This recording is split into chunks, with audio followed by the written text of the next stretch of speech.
One of my favorite poetry writers is Jack Prelutsky.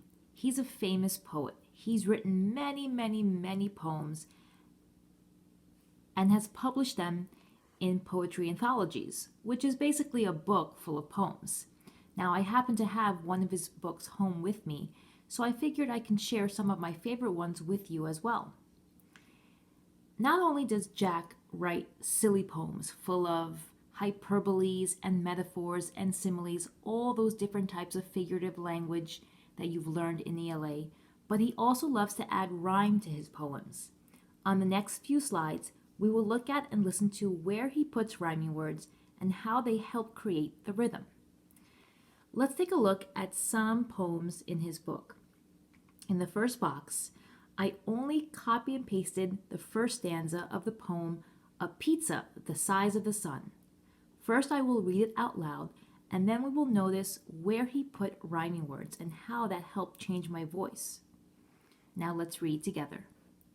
I'm making a pizza the size of the sun, a pizza that's sure to weigh more than a ton, a pizza too massive to pick up and toss, a pizza resplendent with oceans of sauce. Not only is he using lots of hyperbole and exaggeration to show us how big his pizza is, but he's also ending every single line with a rhyming word. In this poem, the last word on line 1 rhymes with the last word of line 2. They are back to back. The words sun and ton aren't spelled the same, but they both end with the same sounds, un and un. He also ended line 3 and line 4 with a pair of rhyming words, toss, sauce. Those two words aren't spelled the same, but they do end with the same sound, so they are both rhyming words.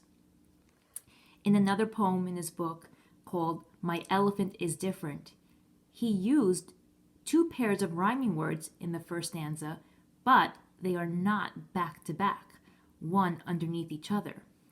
Let's first read it out loud together, and then we'll see where he put his rhyming words and how that helped change my voice. My elephant is different. My elephant is different than most elephants I meet. Its ears are short and fuzzy. It has feathers on its feet. It's scaly like a lizard, and it's furry like a skunk. It sports a sort of ogre, where there ought to be a trunk. In this poem, he used lots of adjective words to describe how his elephant is different.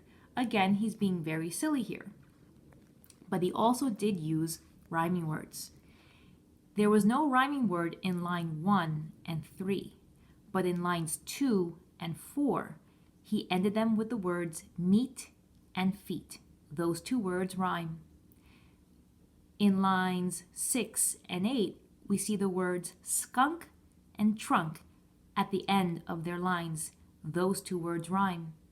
So he used a different rhyming pattern than he used in the Pizza the Size of the Sun poem. If you noticed, when I came to those words at the end of the lines, I read them with more emphasis, a louder voice, so that you can notice which words were rhyming. On the next slides, we'll look at some more of his poems and see what kind of rhyming pattern he used